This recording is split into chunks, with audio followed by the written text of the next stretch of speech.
Hola a todos.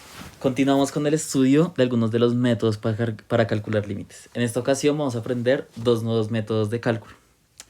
Vamos a por ellos. Entonces, en nuestro primer método lo llamé yo el teorema de la compresión. Y en el argot popular y de los estudiantes se llama el teorema del sándwich. Y como este viene con apellido de teorema, viene con un teorema asociado. Y el teorema vamos a leerlo juntos. Entonces, ¿qué nos dice el teorema? Que si mi función g está metida entre f y h, para valores cerca a mi a, entonces muy cerquita de a, puedo, digamos, ensandwichar mi función g entre f y h. Y además, tanto f como h tienden al mismo límite en a, que es mi lugar de interés, digamos. Entonces, mi límite de la función intermedia va a ser L. Muy bien. Esto como se ve, digamos, en un dibujo. Entonces, hagamos de cuenta que mi F es esta, rosada, y que mi H es esta de acá. Entonces, básicamente nos vamos a restringir a este pedacito de acá.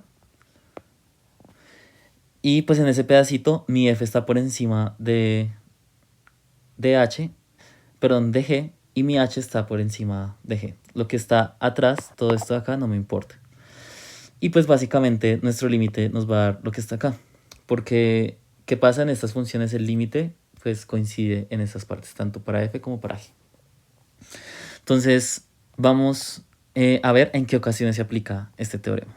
Entonces, lo primero, como para cualquier teorema, tenemos que verificar que se cumplen las condiciones, las que marqué aquí en cuadrado rojo. Y pues otro indicio para pensarlo es que hay senos o cosenos. ¿Por qué? Porque el seno y el coseno cumple esta propiedad interesante que siempre está metido entre la función f de x igual a 1 y la función f(h) de x igual a menos 1. Así pues, salen estos límites como este. Ese tipo de límites siempre salen a través de sándwich. Vamos a ver un ejemplo súper interesante para revisar cómo se aplicaría este teorema. Entonces, el ejemplo me dice lo siguiente. Entonces, vamos a suponer que f es una función que está metida entre 2x y entre x a la 4 menos x cuadrado más 2. Que o sea, mi función está metida así. No conozco mi función, puede ser cualquier cosa, lo que a ustedes se les ocurra. Y que esto es válido para cualquier x en los reales. Entonces, lo que me pide el ejercicio es encontrar el límite cuando x tiende a 1 de f de x. Entonces, recordemos, nuestro objetivo va a ser calcularlo a través de este teorema. Entonces, para hacerlo, vamos a ver si se cumplen esas condiciones, ¿sí? Entonces, primero, vemos si hay sándwich. En efecto, sí lo hay, que es la parte que yo marqué aquí en verde. ¿Por qué? Porque está metido entre 2x y entre esta cosa. Y más allá de que sea cerca, se cumple para todo x. Entonces, es perfecto. Entonces, el sándwich está supremamente cumplido. Y vamos a ver los límites de los bordes. Entonces, los límites de los bordes de mi sándwich. Entonces, el límite cuando x tiende a 1 de 2x nos da esta cosa de acá. Reemplazamos simplemente con el método 0, 2 por 1 y nos da 2. E igual aquí, con el método 0 reemplazamos. Entonces, x a la 4 menos 2x más 2, reemplazamos los unos donde corresponde. Y vamos a cancelar los unos al resolver las potencias. Y pues nos resulta únicamente el número 2. Así pues, entonces podemos describir en nuestra solución por el teorema de la compresión el límite cuando x tiende a 1 de mi función desconocida va a ser igual a 2. Entonces, esa sería una forma de aplicarlo. Muy bien, ya terminamos con ese método. Y ahora vamos a pasar a una parte súper interesante. Vamos a hablar acerca de los límites al infinito.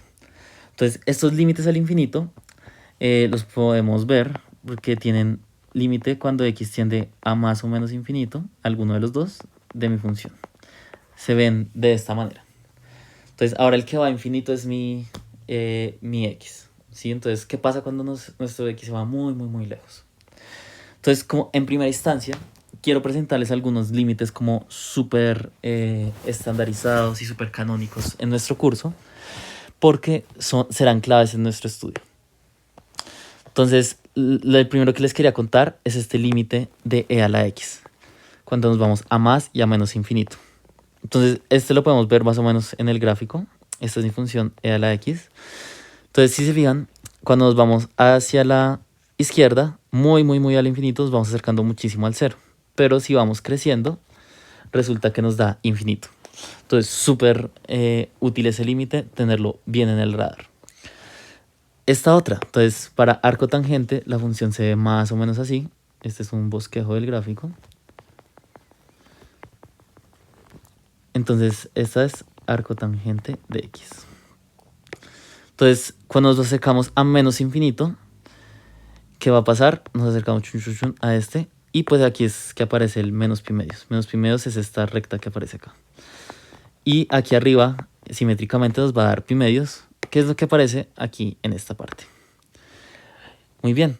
Igualmente para, por ejemplo, un medio elevado a la x, cuando vamos a menos infinito nos da infinito. Y cuando vamos a infinito nos da cero. Casi que la inversa de lo que ocurría con la exponencial. Y por último, y este es el más canónico de todos y el que es importante que recordemos siempre, y es que cuando x va a menos infinito, de x elevado a la de alguien, o cuando vamos a más infinito, da igual. Si tengo esta función, cuando r es mayor que 0, ¿qué va a pasar? Nuestro límite nos va a dar 0, siempre. Y pues va a ser de los que más vamos a usar en su momento. Entonces, en general, si decimos que g.n es grado del numerador y g.d es grado del denominador, esos grados nos permiten decidir cómo se va a comportar nuestro límite. ¿A qué me refiero con grados? Recuerden, es el máximo exponente que aparece en una expresión algebraica. Entonces, cuando estos grados sean iguales, el límite nos va a dar un número.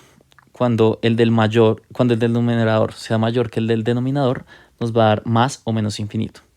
Y cuando pase lo contrario, es decir, el del denominador es más chiquito que el del denominador, nos va a dar 0. Y la razón, digamos, de este último, por ejemplo, es esta propiedad que tenemos aquí, esencialmente. Muy bien, vamos a aprender nuestro siguiente método de cálculo. Este método, como hemos visto, lo voy a llamar eliminación de irrelevantes. Y solo va a funcionar para límites al infinito, o sea, con esta estructura más o menos. Y pueden haber potencias y raíces, y pues es muy chévere porque vamos a deshacernos de lo que no nos importa. Vamos a ver un ejemplo de cómo se ve esto. Entonces, para aplicar ese método, recuerden, primero verificamos que si tenemos la estructura de límite que queremos. Y vamos a identificar dos cosas, contribuyentes e irrelevantes. Contribuyentes van a ser esas expresiones que nos van a ayudar como a crecer en la expresión. Y irrelevantes son los que no nos sirven o que crecen muy poquito. Sí, como estamos yendo a más o menos infinito, básicamente estamos reemplazando la x por un número gigante. 1.000 millones, 7.000 millones, ese tipo de números. Entonces, ¿qué pasa? Números que están aquí sumando menos 11 respecto a los 1.000 millones, pues no hace nada. Y pues este, que no tiene un exponente tan grande, tampoco nos va a sumar nada. Lo mismo pasa aquí con este 1. Entonces lo que vamos a hacer es identificar los contribuyentes que van a ser como, digamos, bloques de expresiones que tengamos en nuestro límite. Entonces, por ejemplo, acá en este tenemos esta raíz, este señor de acá y este de acá. Y lo que vamos a hacer es, dentro de cada uno de esos contribuyentes, vamos a eliminar nuestros irrelevantes. Entonces, este es el único que contribuye, porque es el que tiene mayor exponente, entonces eliminamos el resto. En este de acá solo hay uno, entonces nos quedamos con este. Y en este solo hay este señor, entonces nos quedamos con ese. Ahora bien, vamos a quedar, cuando digo eliminar, los eliminamos de la expresión, quedamos esta nueva expresión con el límite, solo con los que nos importaban. Y vamos a resolver. Entonces, aquí lo copié, normal. Y aquí en general recuerden que raíz cuadrada de x al cuadrado es igual a valor absoluto de x. Entonces nos debe quedar esta expresión de acá. Ahora bien, como nos estamos aproximando a valores negativos, o sea, a menos infinito, menos 1.000 millones, menos 7.000 millones, entonces, por definición del valor absoluto, ese valor absoluto lo podemos cambiar por esto, para que nos quede aquí un menos x. Entonces, es importante esta parte, que utilicemos la definición de valor absoluto a partir del valor al que nos acercamos al límite. Y entonces esto nos da menos 3x, que sumado con menos 7x nos da 10x. Y aquí el menos 4x queda exactamente igual. Simplificando un poco, este menos 10 se convierte en 5, este menos 4 se convierte en 2 y nos queda 5 medios. Muy bien, entonces algunas reglas para identificación de contribuyentes irrelevantes. Los de menor grado al principal de mi contribuyente siempre van a ser irrelevantes, tal como lo hicimos en el ejemplo de arriba. Las raíces siempre van a quedar y forman un contribuyente. Y por último, los coeficientes los vamos a dejar siempre con sus signos, porque van a ser los que nos van a determinar hacia dónde va nuestro límite. Y añadiría una cuarta regla, y es que si hay un factor,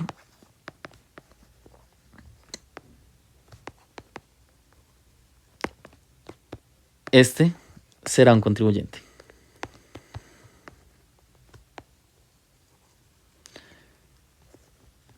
Entienda ese factor como paréntesis que me encierra alguna expresión. Y listo, eso es todo. Espero que les sirva muchísimo este video. Pueden acercarse a mí cualquier duda que tengan. Un saludo.